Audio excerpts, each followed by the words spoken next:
statistical, mathematical fact never has been down. has broken every single record. There is no asset that has come close. It's the only thing in the industry that was not touched, that was not hacked, and it never fails doing what it promised in 2009. It's never What's failed. the best performing asset the world has ever seen? And you'll find out that it's Bitcoin. This content that we cover, that we go over in these live spaces, do wind up on different platforms. I have a podcast. It's called Bitcoin Unleashed. I strongly encourage, if you find anything that I have to say of interest here today, that you go search out that podcast where you can get all of my talks on Bitcoin, and you can find Bitcoin Unleashed on YouTube. You can find Bitcoin Unleashed on Spotify, and Fountain App, and a variety of others. I really like Fountain App in particular because Fountain App allows me to take some of my long form talks and to create more digestible, smaller bite-sized clips. So on the Fountain App, you can, of course, you have the entire episode that might be an hour to an hour and a half or so, but you can also digest that 1.5 hours over certain clips. So we take the entire long form and divide it into more digestible clips that drill into specific themes. And I like that. The second thing I like about Fountain App is the fact that you can earn free Satoshis while you listen to me and any other podcast for that matter. And that is something that I think is a huge benefit that many people overlook that will not last forever. It's the same way that free Bitcoin used to be passed out with these Bitcoin faucets. And it was very difficult to get people to even show up and to accept 50 free Bitcoin because the monetary unit applied to one Bitcoin at that time was insignificant. And so people didn't bother. And today we look back on history and realize that was a huge mistake. 50 Bitcoin is life-changing today. But at the time, many of the people that formed these free faucets, and I believe that Gavin Andresen was the first one. You can look this up. You can Google this Bitcoin faucet, Gavin Andresen. And he had a hard time getting people to show up with an email address and a Bitcoin receive address just to receive 50 free Bitcoin. And today, every single one of you would find that to be one of the biggest gifts of your life. Well, I believe that the same thing is going to happen with Satoshis. Today, I can't get you to show up to Fountain App and receive free Bitcoin or free Satoshis just to listen to some Bitcoin content. I can't get you to do it. I see the numbers. You won't do it. Why? Because the monetary value from a US dollar perspective assigned to a Satoshi is insignificant, but it won't stay there. So many of you are making the very same mistake that thousands, if not tens of thousands of people made years ago, and you will regret it. That is my belief, and I'm sticking to it. So get over there, get over to the Fountain App, download the app on your iOS phone or your Android or whatever it is. Download the Fountain App, search for Bitcoin Unleashed, and start raising your level of sophistication regarding Bitcoin. It's, to the best of my ability, I should say, and earn some free Satoshis in the process. All right, guys. There's been quite a bit of talk regarding my recent post and showing on X.com, Twitter, formerly known as Twitter, me wearing sunglasses on the inside. And I made a joke about that today, that the reason why I incessantly do wear sunglasses, and I've been doing this for a very long time, actually, but it's to protect you because I have Bitcoin laser eyes and I don't want you to receive these 3-degree burns, baby. These laser eyes are hot. They're powerful. They're potent. And if they're cast on you without any form of protection, or if you haven't gotten yourself ready for it, you will be harmed. So I wear the glasses to protect you. But on a more serious note, guys, I've been a trader in the financial space. I've been a professional trader for the last 37 years. I started my career on Wall Street in December of 1986 at a time when we stared at monochrome screens all day long. And my entire adult life has been dedicated to scouring the earth for financial opportunities through the various different types of financial markets. I've spent my life in front of a screen that has created sensitive eyes that do cause some issues regarding headaches and things of that nature. And the sunshades do help in a very, very big way. And so that's one reason. A third reason is because I've got these great new Ray-Ban Meta glasses that really are like my headphones. I can listen to music, I can listen to podcasts, I can listen to YouTube videos, I can do my messages via email through the glasses, I can answer via text through the glasses and things of that nature. So I can take photos, I can take videos from the glasses, and that's only increased my use of glasses.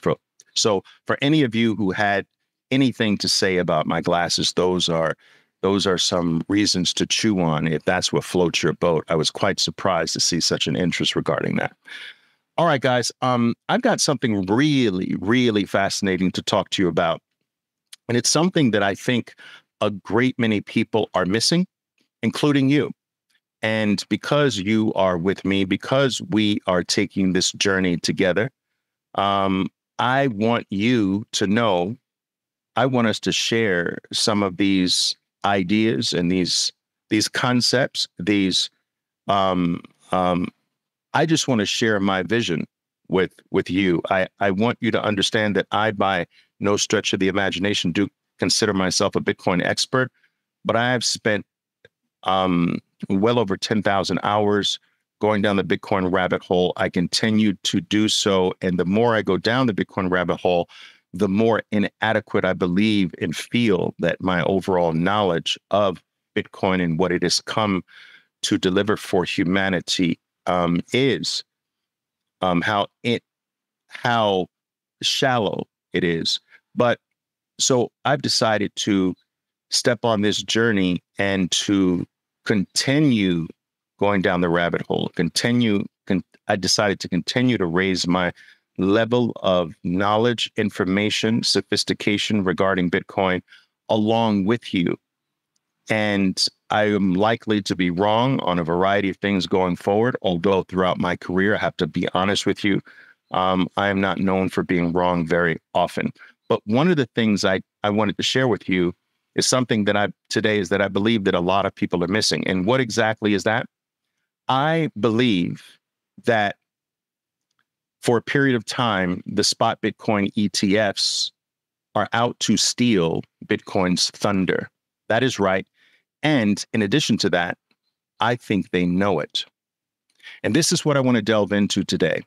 So how are the spot Bitcoin ETFs that were approved, the 8 or 9 that were approved, how are these ETFs planning to steal Bitcoin's thunder? Let's talk about that. But before I really hit on that, I have to lay some groundwork down. Now, let's go. I want you to understand that I have this view of how things are likely to pan out with Bitcoin over the next 2 years. And I'd like to give you the basis for that view. I believe that we are in store for an historic 2-year period for Bitcoin. I believe that we are just beginning what will go down as one of the most interesting cycles and the most potent cycles in Bitcoin's history. You understand that Bitcoin has become the best performing asset the world has ever known in 15 years. It has become the 10th most valuable asset on planet Earth in 15 years. It has become the 16th most valuable currency in the world out of 200 currencies in 15 years. It is the most secure network human beings have ever had access to. And it's accomplished this basically as a baby. But I am here to tell you that many people believe that Bitcoin's better days are behind it, but I believe its best days are in front of it. Because with all that it has already accomplished at this particular point, it's done so without two major things. Number one, it's done so without much adoption. Less than 0.5% of all human beings on Earth hold Bitcoin. Think about that. Less than not 1%, not 0.75%, less than 1/2 of 8 billion people actually hold Bitcoin, actually understand it as something valuable enough to hold. So with one, not even a pinch of salt worth of human adoption, Bitcoin has become the best performing asset on Earth, the 16th most valuable currency on the planet, the 10th most valuable asset the world has ever known. This is insane. With less than 0.5%, it's accomplished all of these things. How much more gas does it have left in the tank? Where is it going to be at 3% of all human beings holding it? 10% of all human beings having some form of access to it? 20%, 40%, 50%. How can one legitimately, intelligently say, oh, well, Oliver, the best years of Bitcoin are behind it with less than 0.5% adoption? It's impossible to say that Bitcoin's performance has peaked at 0.5%. It doesn't even freaking make sense. That shouldn't even make sense to someone that has an IQ that is sub 80. That someone with an IQ of less than 80 should understand that it can't be downhill from here. It can't be that we've seen the best with 0.5%. It just doesn't make sense. So I'm here to tell you that Bitcoin's best days are in front of it. But despite everything that is accomplished, you ain't seen nothing yet. Nothing. That Bitcoin, to use a sports analogy, hasn't even gotten out of the car in the stadium's parking lot before the game. It hasn't even gotten out of the car yet, much less entered the stadium to get dressed for the game. It hasn't even gotten out of the car yet. It hasn't even turned the car off to open the door to get out of the car to then go into the stadium to get dressed and prepare and warm up for the game. We are not even at first base, to use a baseball analogy. We're in the parking lot, in the car, and the car hasn't even been turned off yet. And I believe that it's asinine to say or to believe, to think that, oh, well, there's diminishing returns going forward. How? With less than 0.5% of the world having been adopted. So Bitcoin has accomplished this with no adoption. Imagine that. And just minuscule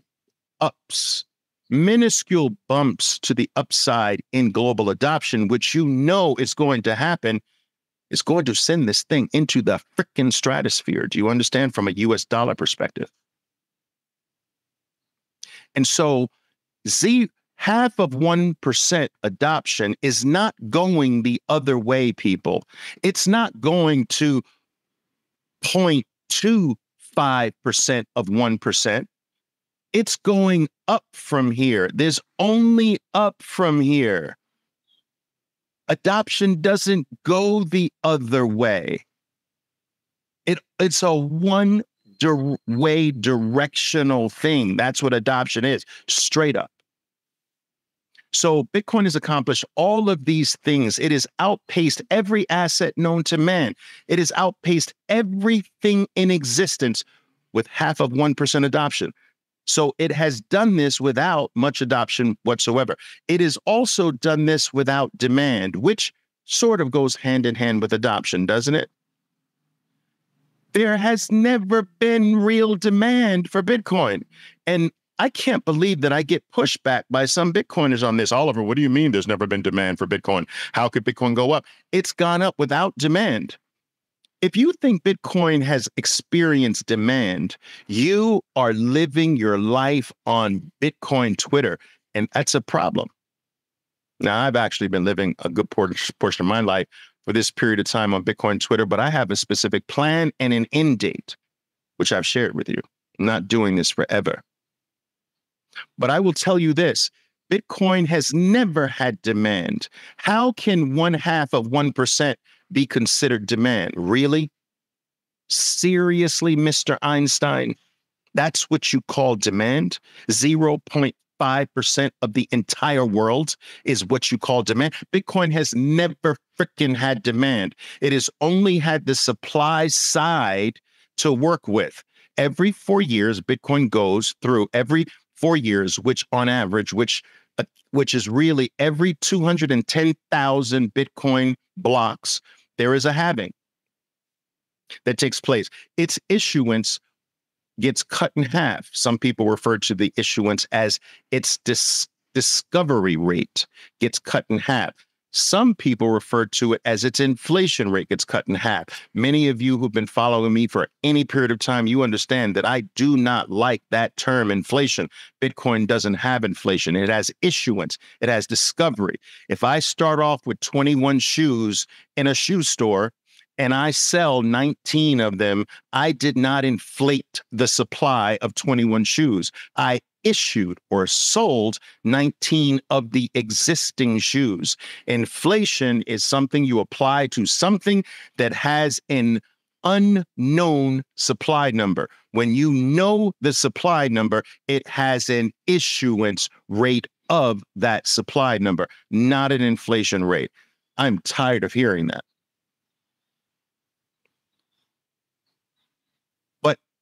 The point I'm trying to drive home here is the fact that Bitcoin has only had the ability, it has only had the supply side to work with.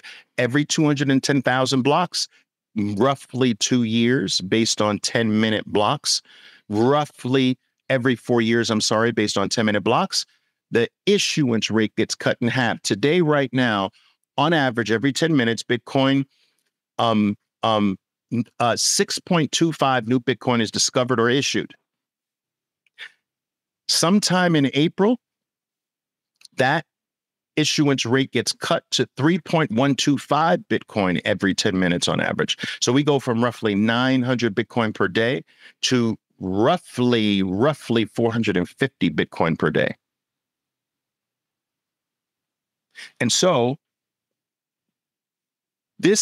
if the demand for Bitcoin, the little bit of demand that it had from this 0.5% of the world, if that demand doesn't go down by half, and if the little demand doesn't go down by half, but the supply goes down by half, boom, it's a freaking guaranteed rocket to the upside, just the halving.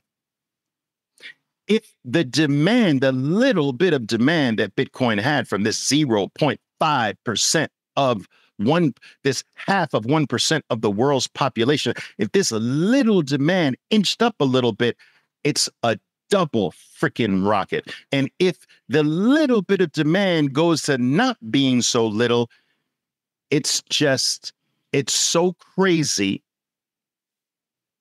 that it's beyond anything that we can imagine.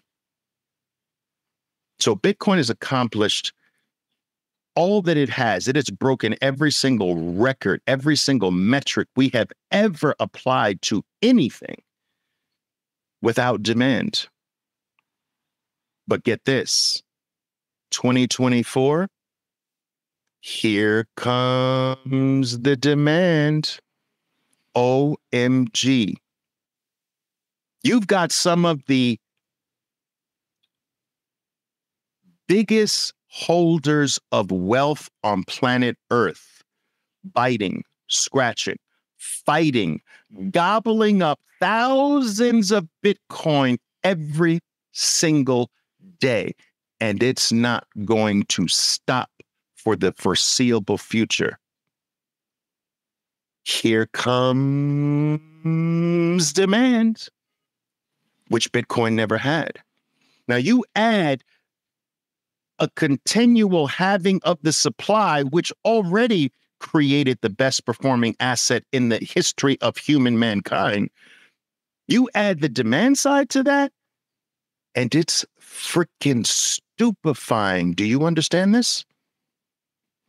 There's no words that can really contain the power of this when you bring the demand side to it. But I'm here to tell you, starting in 2024, here comes the demand. All right. And so what am I trying to tell you here? I am trying to map out the theses, my theses for why I believe the next 2 years is going to set records for even Bitcoin. Now, Bitcoin has set records for everything else. It's beat everything else. I think Bitcoin starts beating its own record, has no other competition, right? And I think it starts now. That's right, now, 2024, 2025. And so let's go over my reasons for this. Number one, FASB rule change. Now, those of you who are not part of the financial world or don't have an accounting background, you might not understand the enormity of this. But the FASB is this organization that governs how companies in America can account for their businesses. And so prior to this new FASB rule change, companies were not really encouraged by accounting rules to hold Bitcoin on their balance sheets. It was detrimental to their bottom line, the way the accounting rules forced them to account for Bitcoin on their balance sheet. Michael Saylor just bucked the trend and said, I don't give a hoot. I'm doing it anyway, but not many companies would be willing to take a hit to the bottom line of their companies, especially as publicly traded companies, without this FASB rule change. Well, FASB finally relaxed the rules and made it beneficial to hold Bitcoin on your balance sheet. This is going to unlock another part of that. I'll say it again. Here comes the demand from corporations that are watching Michael Saylor's MicroStrategy almost freaking take over the corporate world. Do you know every single company, every single country, every single president of every single country, every single governing body is watching Michael Saylor and MicroStrategy? You don't think they are doing that? And with this FASB rule change, they can also now start doing the same without it being a detrimental hit to the bottom line of their corporations. Here comes corporate demand. So FASB rule change number one is going to add rocket fuel to 2024, 2025, like we've never seen before. In my view, this is the basis of my thesis. This is my thesis. Number two, spot Bitcoin ETFs. 10 years of trying to get these things approved, and boom, it happens in 2024, at the beginning of 2024. And what a lot of people don't realize is that the SEC likes to, when it's a very important ETF, they like to sort of approve these things either at the end of 1 year or the very beginning of 1 year. And so at the beginning of 2024, just a week or so, just a week and a half, 2 weeks ago, boom, 8-9 spot ETFs get approved. And this adds the, wait a minute, here comes the demand. We have now entities there with the only purpose is to do nothing else but to buy Bitcoin. Are you freaking kidding me? Their whole existence is just to buy Bitcoin. Now, some people say, well, Oliver, they have to sell Bitcoin too. Yeah, but not so much. It's like 80-20. Their 80% of their entire existence is just simply going to be buying Bitcoin. How frequently? Every goddamn day of their lives. Do you understand the enormity of this, people? Every single day of their entire lives, they will be buying Bitcoin, which means there is an institutional bid for Bitcoin every single day that never existed in the 15-year history of Bitcoin. Are you freaking crazy? Are you freaking getting me? Are you picking up what I'm laying down here, guys? This is insane. Bitcoin has never had the demand side. And to bring the demand side this big, this powerful, is mind-boggling to me. To bring it on the corporate side so that companies can mimic what MicroStrategy is doing by changing the FASB rule. Here comes the corporate demand. Then to allow spot Bitcoin ETFs to be approved, and their only purpose is to buy every single day of their existence and to give the institutional world an efficient way to gain access to the economic benefits of Bitcoin through the spot Bitcoin ETF. Oh my God.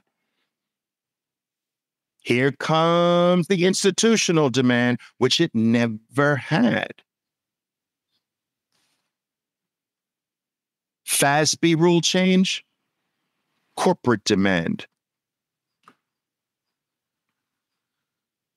Balance sheet demand. Spot Bitcoin ETFs, institutional demand. And then there's the halving, which is slated to happen in April of this year, where now all of this demand is buying thousands of Bitcoin every single day, a force that never existed in all of Bitcoin's history, a new force, a new demand, a new multi-thousand Bitcoin per day force in the market, and the supply is about to be cut in half. OMG.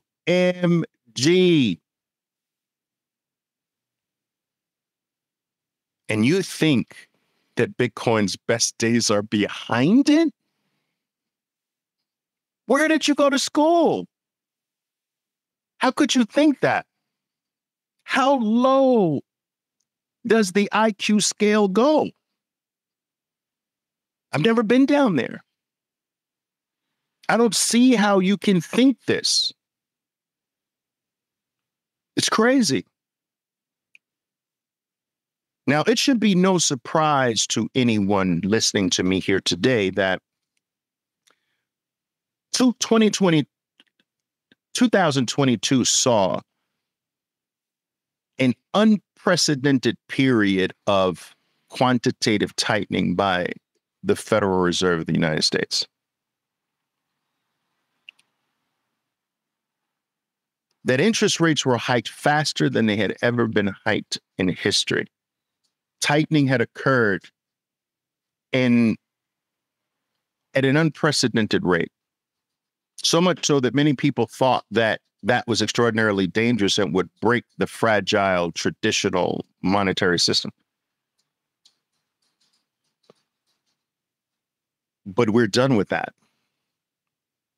And I am telling you that as certain as night follows day, that 2024 will see a reversal of interest rate levels.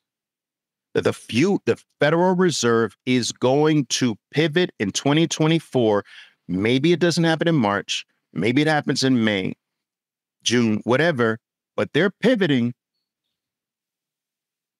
And the spigot into Bitcoin is going to gush, I believe, like you've never seen before. So we've got the FASB rule change, the ETFs, which the FASB rule changes bring corporate demand, which it never had. The ETFs, which bring institutional demand, which it never had. The halving, which it is the only thing that it's had, but at a time where this brand new demand that never existed is now at the doorstep coming in. You have a year where interest rates are going to start being rolled back, making money looser, freer to flow into Bitcoin. And of course, you have presidential election year, which, as we know, US presidential elections happen in the beginning of November of every single year. And I do not believe that Satoshi, in all of his wisdom, her wisdom, their wisdom, its wisdom,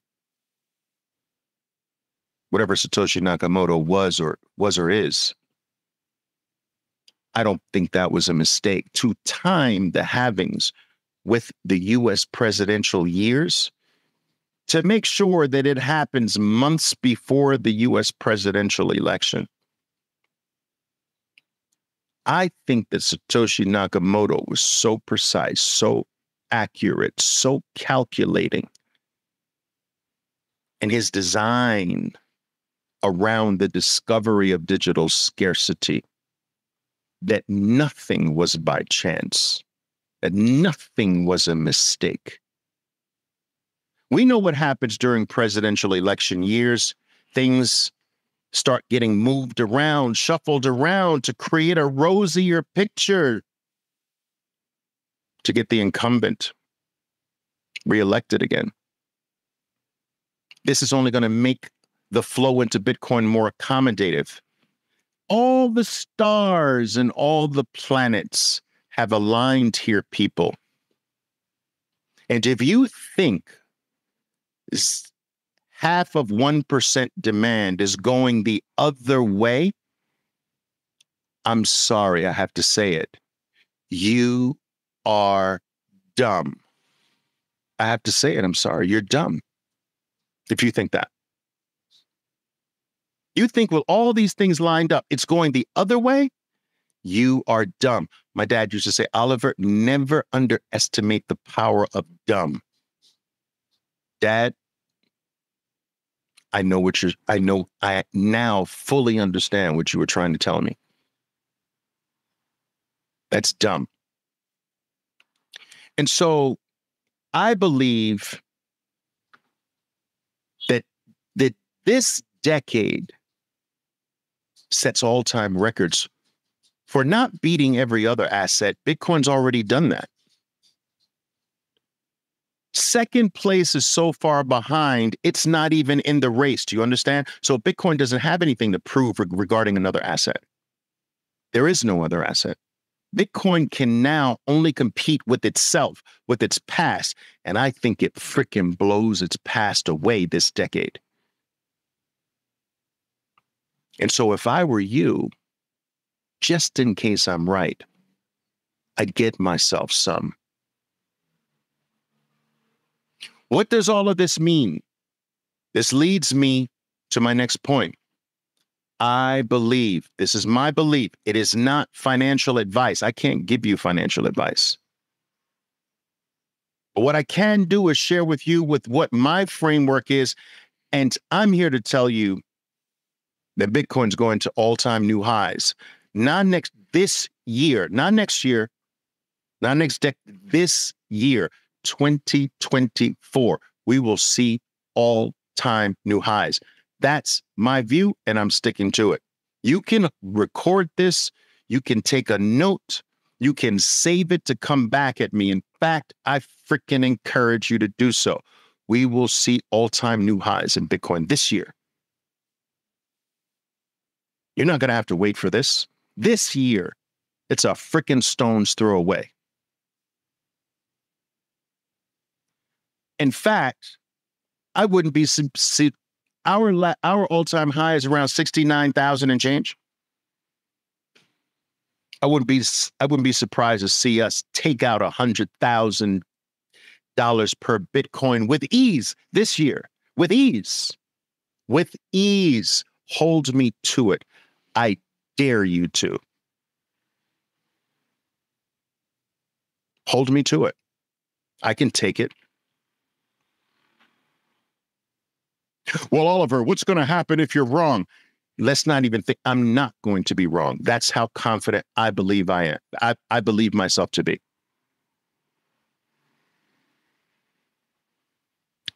New highs this year, perhaps blowing past 100,000. This year, not next year, 2024. We haven't even started on 2025 yet. Let's go there. 2025 will put, in my view, 2024 to shame. 2024 will be the warm-up at all-time new highs. 2025 is going to make 2024 look like a little, tiny, insignificant baby. This is my thesis. This is my view. This is my framework, and I'm sticking to it.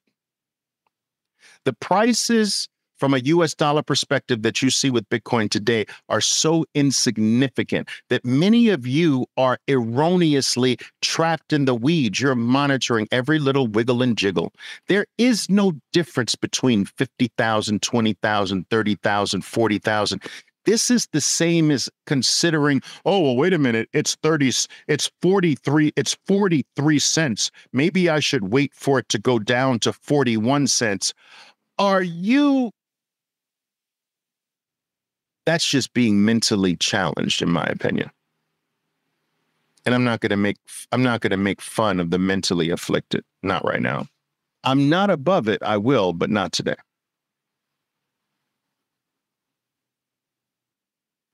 I would, if I had my wish, I would pull many of you out of the weeds. I see it in my comments here. You're mired in minutia that just doesn't freaking matter. Do you understand? You're worried about things that are so insignificant in the grand scheme of things. And some of you have gone so far as to focus more attention on your silly little technical indicators. Overbought, oversold. I see it pulling back. It's gotten ahead of itself. Dot, dot, dot, dot, dot. Dude, freedom doesn't get ahead of itself. Let's stop it. This is freedom. Freedom is never overbought. You don't put stochastics and RSI indicators on freedom.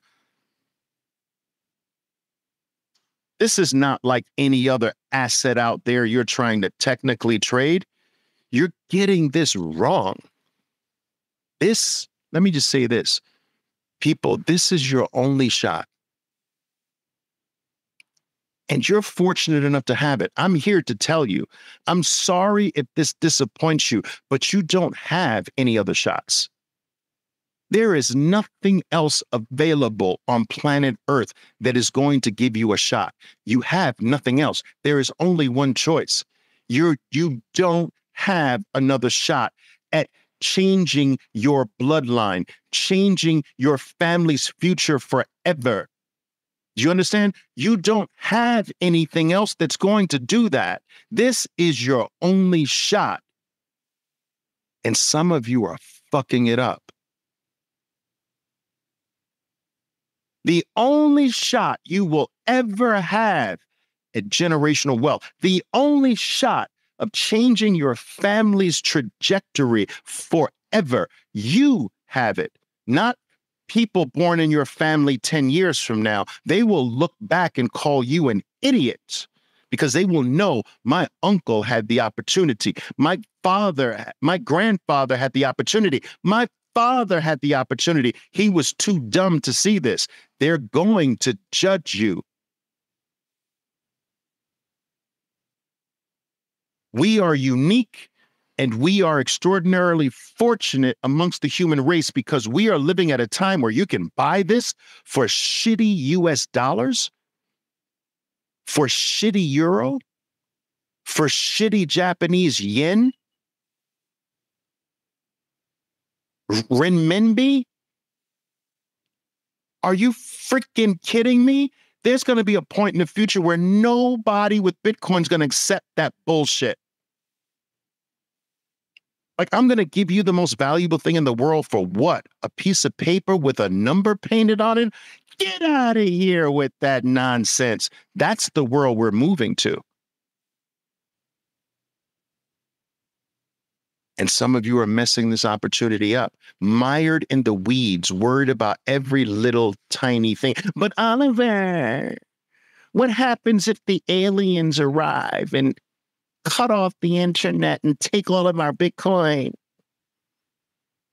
Let's say, well, we've got way more problems than Bitcoin, don't we? What if a meteorite shower destroys planet Earth, Oliver? Freaking mired in the reeds. You're finding every single excuse not to act. And that's what the majority of human beings do today. You see, the human race today is soft on average.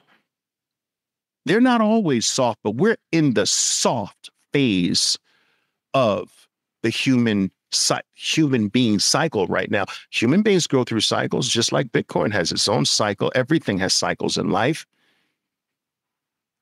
There's a strong cycle for human beings. There's a courageous cycle, a strong and independent cycle for human beings. And then there's a freaking soft cycle. And we're in the soft cycle. People just would rather make any excuse not to act, not to move, to stand still, to say, where I am is okay.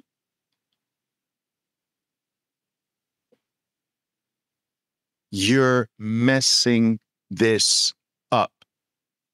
And you only get one shot at this.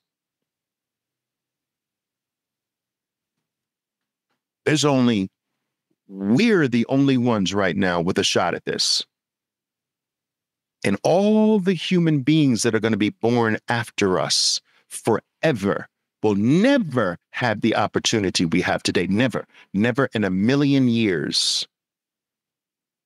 There will be history books about us written, and people will be reading these history books or listening to these history books or getting them downloaded by chip in their freaking heads. Wow, people lived during the time where they man-made pieces of paper were accepted for Bitcoin? Really? It's not going to last, guys, I'm telling you. 2025 is the rocket ship year. Oh, 2024 is going to be impressive. All-time new highs, in my opinion, and perhaps blow past 100,000 with ease. But 2025, you're going to need your spacesuit on. This is my thesis. This is my view. I'm not giving you financial advice, but this is what my personal framework is. And I'm sharing it with you. 2025, Bitcoin becomes the most valuable asset on planet freaking Earth outside of gold. Gold, which is currently roughly around $3.6 trillion asset. Well, who freaking knows how much gold really is? That's what they tell us, right? Nobody knows how many ounces of gold exist. Nobody knows where every drop of gold is, how much is found on an hourly basis, on a daily basis, on a weekly basis, on a monthly basis, how much has been lost. Nobody freaking knows that. We don't even know how much gold the U.S. government holds in Fort Knox, or if there is any gold at all. We don't know. That's a farce as far as I'm concerned. And that's why I'm always saying Bitcoin is going to be the most valuable asset in the world, in my opinion, in 2025. It might even happen in 2024, but I think 2025 is a shoo-in. And that's when it takes out Microsoft or Apple or whoever else is in that number one spot. It's now Microsoft. Microsoft has overtaken Apple as the most valuable company, valuable asset outside of gold on planet Earth. It's taking Microsoft out in 2025, or whoever's in that spot at the time. And so I ask you, what do you sell the most valuable asset on planet Earth for? Do you know how many people are going to wake up to this? Do you know how many people are going to wake up to the fact that I can't not have some exposure to the most valuable asset on planet Earth? Guess what was the most valuable? Guess what was the most owned asset on planet Earth? for a long while. Apple, why? Because it's number one. It was the most valuable asset on Earth outside of gold. Therefore, it was the most owned asset on planet Earth outside of gold. And so when Bitcoin becomes the most valuable asset outside of gold, it will ultimately become the most held asset on planet Earth outside of gold, which means that their demand's going to have to go through the roof, sending the USD dollar denominated price into the stratosphere. You can't not have exposure to the most valuable thing on planet Earth.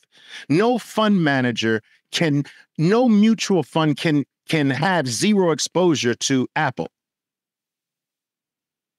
for the last decade. It's impossible. No index cannot have exposure to it. Do you understand? You'll never get fired for owning Apple. Over the last 10 years, you'd never get fired for holding Apple in your portfolio. That's going to be Bitcoin. So the world is still short the upside in Bitcoin because they have to buy when it becomes the most valuable asset in the world. You have to. It's just a rule. I don't make the rule, but it is a rule. You just have to. Every financial organization, every mutual fund, every index is going to have some exposure to Bitcoin. Here comes worldwide demand. OMG. So listen to me carefully. I have said all of that to say this. I know it was long. I'm sorry. Apologize. I can get winded and very excited about this. I'm actually glad you can't see me by video. But I've said all that I've said thus far.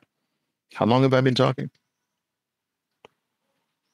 I've said a long time, actually. I've said all of that to say this, to come to this point. These meteoric years, 2024, 2025, this record-breaking period, what I believe will be a record-breaking period, this dramatic ascent, the shocking of the world by Bitcoin in 2024 and 2025. The credit for this is going to go to BlackRock and Fidelity and maybe Franklin and maybe Bitwise and the spot Bitcoin ETFs. Listen to me, people. Bitcoin is not going to get the credit for its spectacular return going forward here. Bitcoin is not going to actually be looked at as the cause for the wealth creation, for the meteoric rise. Everyone is going to say it's because the institutions came. The institutions saved Bitcoin. This has only happened because of BlackRock. It's only happened because of Fidelity. It's only happened because Wall Street came in. And all of your shitcoiners are going to say, yeah, without the institutional sponsorship, Bitcoin would have been dead. Bitcoin only got saved by Wall Street. Bitcoin got saved by BlackRock. That's what you're going to hear. That's the next narrative. And Wall Street's going to gobble it up and let it happen. They know this. They know they're going to get the credit. They're going to ride Bitcoin's coattails. They're going to pretend like it was them. Why? Because they need you coming to them. They need you believing that you need them to access Bitcoin. You want these numbers? You want this explosive growth? You want this generational wealth potential? You got to come to us. Look at what we did to Bitcoin. Look at what we did to the price. Look at what happened to Bitcoin after we stepped in. Bitcoin never did this. Look, we did it.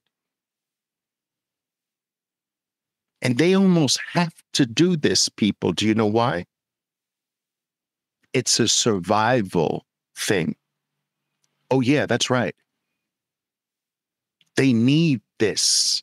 They need Bitcoin. If you ever think for a second that Bitcoin needs institutions, that Bitcoin needs freaking ETFs, it beat everything in the world without ETFs. It beat everything in the world without humans adopting it in large mass. It beat everything in the world without corporations holding it. So Bitcoin didn't need FASB. Bitcoin didn't need interest rate monetary policy to be a certain way. Bitcoin didn't need spot ETFs to be approved to beat every single record, every single metric on planet Earth. Bitcoin doesn't need Wall Street. Wall Street needs Bitcoin. They need alpha. Why? TradFi, the TradFi financial industry is in trouble. That's right, they're in trouble. They're in trouble because, in my opinion, this decade, the decade that we're in and going into the next decade, inflation will be sticky, in my opinion. It will come back intermittently and cause a problem. And inflation causing a problem puts them at risk. And I'll tell you why. Why is inflation a risk to the TradFi industry today when you have Bitcoin as an alternative saying, hi, I'm over here, look at me with the best record on planet Earth? Why is Bitcoin a threat in an environment where inflation becomes sticky? Why can Bitcoin potentially collapse the whole TradFi investment world in an inflation sticky environment? In a sticky inflation environment? I'm going to tell you why. It's all tied to the average gains of these TradFi assets. Let's go over the average gains over the past 10 years of all the TradFi assets, shall we? Yes, let's do it. So let's take an historical look at equities. Equities, despite how much press they get and attention they get, stock market, which has been a part of my world for 43 years. All right. This is my realm, my specialty. The average annual gain over my entire lifetime, even before my lifetime, the average annual gain of equities is 9.8%. 9.8%. Bitcoin can do that in an hour. 9.8% annualized over my lifetime. I want you to think about that. And get this, that's with dividends included. That's with dividends reinvested in the companies that's including all the companies that pay a dividend, assuming that the dividend repurchases you. You don't take the dividend, but all the dividends that the entire market produces, you purchase more stock with it. So with dividends reinvested, it's 9.8% a year. Bitcoin can destroy that in a day. If you take dividends out, it's 7.5% annualized over my entire lifetime. 7.5% without dividends. 9.5% with dividends reinvested. Oh, you think that's low? Let's go to real estate. Now, I know that this can be very different in certain pockets, but I'm just talking about on average. Real estate is delivered over my lifetime, 6% gains. 6%. When you factor in taxes and interest rate costs, mortgages and repairs, and depreciation and wear and tear, and 6% net return. Crazy. Let's go to bonds. We have to go down lower, 4% over my lifetime. 4% annual returns for bonds. 4 measly percent. Golds, this was my baby, guys, from the 1990s into 2000, actually all the way to 2021, I should say. I got out of my gold positions in 2021 and dumped every single penny from the liquidation of my gold positions into Bitcoin in 2021. But I had it from the 1990s and piled into the gold spot ETFs right on social media. Some of you can go back and search me pounding the table the same way I'm pounding the table on Bitcoin for you in 2005. Now, you might not find these posts until 2006, 7 or whatever, because that's when Meta or Facebook started to gain some traction. But anyway, the point I'm trying to say is that gold's one of my babies, 1.3% over the past 10 years. It's crazy. 1.3%. So you got equities delivered 9.8%. Real estate on average 6%. I know everybody in the real estate gets angry with me. Oh, Oliver, well, I'm part of this area. It's certainly like it's something like 20%. I'm not talking about the outliers. Every data set has outliers. We're not talking about the outliers. I'm talking about overall 6% after everything, net 6% gain annualized in real estate market. That's nothing. Bonds 4%, gold 1.3%, and cash negative 7%. And I think that's understating your cash position. You are leaking value holding cash. Negative 7%. And that's a conservative number. Now, when you take these numbers into account, there's only a few of them that outpaces inflation, or that has historically outpaced inflation. Because if you're not staying ahead of inflation, and let's not even talk about, there are two forms of inflation. There's monetary debasement and there's price inflation. But one is the cause of the other, of course. But my point is that gold hasn't outperformed inflation. Cash doesn't outperform your inflation rate. So you're becoming poorer holding cash. Because the cost of goods and the cost of living your life goes higher. You're losing wealth. It's like having a boat with a leak in it. Gold has been like holding a boat with a leak in it. People say, well, no, it's held its value. No, it hasn't. Not when you incorporate inflation. And let's not even talk about monetary debasement, money printing. It has performed terribly over the past 10 years.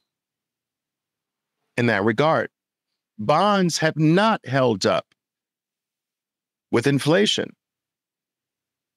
And so the only two things you've had are real estate and equities that have done okay with outpacing the diminishing wealth effect of inflation. It's been real estate and equities and stocks. But that's with inflation, a stated inflation of around 2% or less. You start to bring in an inflation rate that gets sticky around 4, 5, 6. And I know it's higher than that. We know it's higher than that. I'm just going off the stated numbers. Now you start to make, well, wait a minute. Equities on average garner 10% with dividends reinvested, and inflation is 7%. I'm making a net 3%. And I've got Bitcoin over here with a cumulative average growth rate of a 213% a year. When you have this alternative that starts waving at you, it puts every single thing else at risk. I sold all of my gold to go into Bitcoin. I sold all of my Amazon to go into Bitcoin. I sold 95% of Apple, which I held from 1997, to go into Bitcoin. I sold 50% of my NVIDIA, which I held from 2010 to go into Bitcoin recently. Do you think I'm the only one leaving? Do you think I'm the only one? Do you think I'm the only one who's seeing that there's no freaking comparison? What the heck am I doing? The average annual gain for the NASDAQ over the past 10 years, the star of all TradFi, is 16.1%. Do you know what Bitcoin did over the past 10 years? 400,000%. 16%, 400,000%. The annualized CAGR is 213%, 16%, 213%, 16%, 213%. Oliver, which one are you going to choose, Oliver? 16%. And that's 16% is out of the norm and will not last. Do you understand? That's an anomaly. That's an outlier period for equities. That's not going to be repeated, guys. I'm telling you, it's not.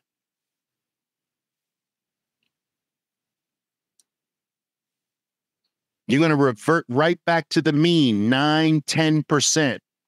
Maybe the NASDAQ 12, 13%. That's it.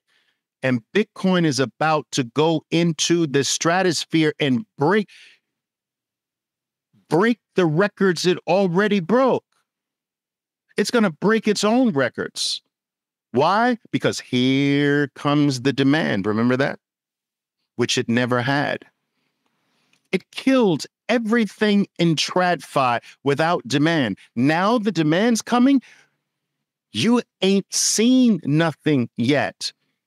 And the world is going to increasingly understand this. You're going to increasingly get more Olivers that sell out of their gold for Bitcoin, that sell out of some of their core holdings. Guys, I had Microsoft in 1994, Apple in 1997, Amazon in 2003, gold in 2005, the early part of 2005 as far as the ETF is concerned, NVIDIA in 2010, Meta in 2015, whenever it went public, down below $20 when it was Facebook.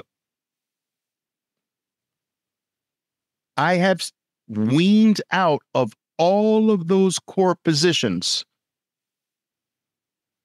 For what?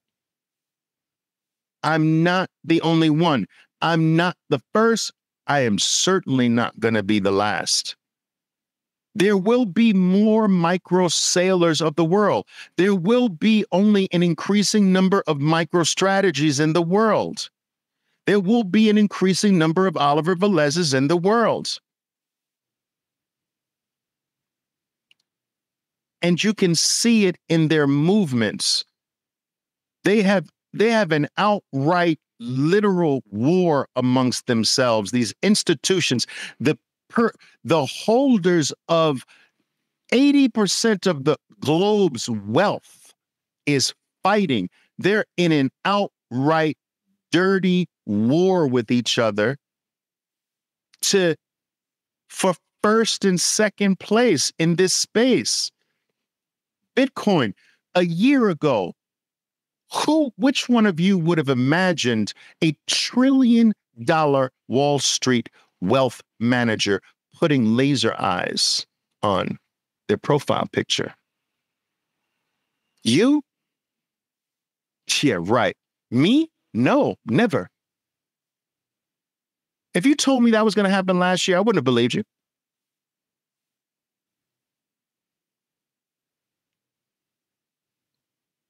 If you told me that these firms would start to put Bitcoin memes out on X.com and Bitcoin Twitter, I wouldn't have believed you. If you told me there was going to be an outright war where they actually spend $100 million or more putting out commercials about Bitcoin, Wall Street, the top ones of all, I wouldn't have believed you. The writing is on the wall in your freaking face. But too many of you are mired in the weeds. You're focused on bullshit. You're majoring in minor things, and the major things are in your face. And you're worried about the stochastics is overbought. Really? Oh, Oliver, the death cross.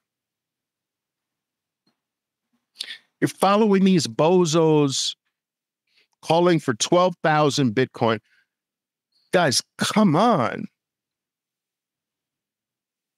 Even if it happened, it'd be only a gift.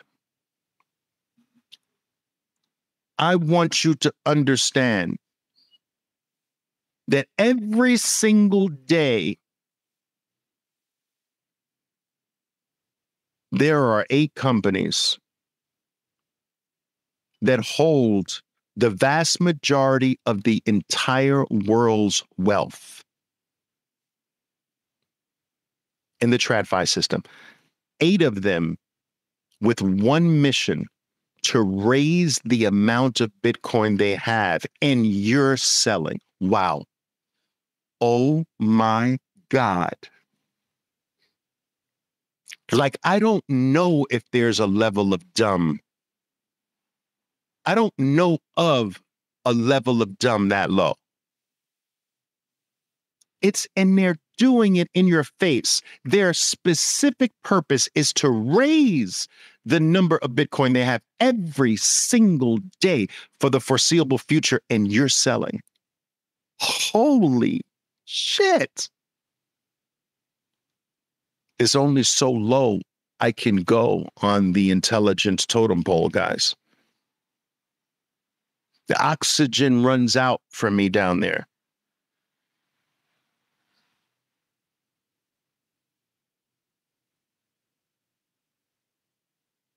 But guys, it's exciting.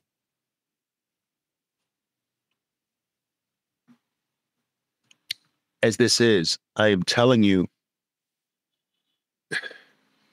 it's nothing compared to what's coming in 2028 to 2032. Oh yeah, 2024 is going to be exciting. 2025 is just going to be freaking amazing if what I believe is going to happen happens. And I do believe it convincingly so. It's going to be mind-boggling in ways, in my opinion. But 2028 to 2032, those are the real generational, life-changing years. Only if you can hold on, though. Most of you will mess it up. Most of you won't hold on. Most of you get swiped and you'll get mired in the weeds again.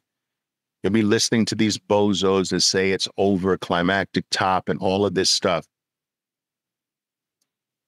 And as sad as it is, most of you are going to miss out on the real powerful period.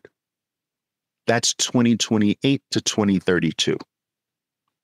Now, I have a special group of Bitcoiners that I spend time with, and this is what we focus on. I'm focused on 2028 to 2032. I'm focused on making sure that every single one of them, their name will live forever through their family line. That everyone will remember their name. There will be pictures on the walls of them in living rooms 20, 30, 40 years from now. They will be worshipped because they did what they needed to do to reposition their family in the new world. I believe that period is 2028 to 2032. And OMG, if you can last. My father used to say, Oliver, in order to win in this world, he used to tell me at the dinner table hundreds of times, guys, it's freaking boring. Dad, not again. Yes, again, Oliver. Listen, Oliver, he used to say. In order to win in this world, you're going to have to last. He used to tell me this over and over and over again at the dinner table. In order to win, Oliver, you must last. He says, you don't even have to have talent to last, Oliver. Just last, because you know why? You will wind up being close to number one because most people can't last. Most people won't last. Most people don't last. And just by virtue of you not going away, just by virtue of you not quitting, just by virtue of you staying put, you're going to wind up somewhere near the top, Oliver. Oliver, are you listening to me? In order to win in this world, you're going to have to last. Outlast everyone, Oliver. This is what he used to preach to me at the dinner table. And then he would go on and he would say, Now, if you add, you don't even have to have any talent. As long as you last, you will wind up somewhere near the top because everyone's going to drop out at some point in the future. So just last, Oliver. But I will tell you this. If you add just a little bit of talent, if you add just a little bit of knowledge, a little bit of education, a little bit of information, a little bit of skill, you'll take over the world, Oliver. You see, you'll wind up somewhere near number one if you last with nothing. But if you add something to the lasting, you will take over the world. These are the lessons of my dad at the dinner table. And I share them with you today because they are so applicable to the plight that we all find ourselves connected to Bitcoin today. I am here to tell you, just like my dad told me, if you want to be somewhere close to number one for your family in the future, in the new world that is shaping itself in front of our eyes, you are going to have to last. It is unfortunate and sad that most of you will not last. But those of you who do, you will stand to inherit the brand new earth. But if you add just a little bit of knowledge, just a little bit of extra sophistication, if you go down this rabbit hole and truly understand why you're lasting, what you're lasting for, you truly get the fact that this is freedom and this is going to change the way human beings exist forever in the future. You're going to take over the world. That is my belief, and I'm sticking to it. The institutions are going to temporarily steal Bitcoin's thunder. The 2024 run, the 2025 run the credit is going to be given to Wall Street. But in the period of 2028 to 2032, the world's going to know. The world's going to wake up and they're going to know it has nothing to do with Wall Street. It has nothing to do with spot Bitcoin ETFs. This has nothing to do with a nation state. This has nothing to do with the United States, China, Japan, Europe. This has nothing to do with anyone. This is Bitcoin and Bitcoin itself, and I want some. I don't want to have to go through a corporation to get access to it. I want it myself. 2028 to 2032 is global wake up period. And if you think that what I'm saying about 2024 to 2025 is impressive, I am here to tell you, based on my view, my vision, what I see, 2028 and 2032 is going to change the globe. Bitcoin single-handedly is going to change everything.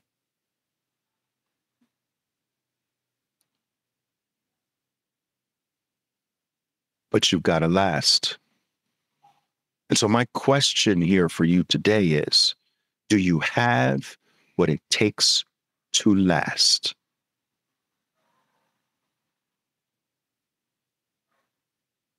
I love you all, guys.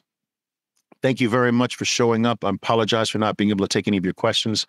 I will get to some of your questions if you want to type them out in the comments here below. I'll be glad to do that at some point throughout the rest of the evening. But I do have to run. I want to thank every single one of you who've taken the most valuable commodity you have outside of Bitcoin, which is your time, and given it. And I appreciate you giving it here to me. If you found anything I have to say of value, of interest, please search out Bitcoin Unleashed, Spotify, YouTube, Bitcoin Unleashed on Fountain app, earn some free sats, get over there, take in all the talks. Let's walk this journey together. All right. Until then, you know what to do. Go to work, people. Go to work and try to last. My name is Oliver Velez, and I am your 13%er Bitcoiner. Be safe out there, and until next time. Boom!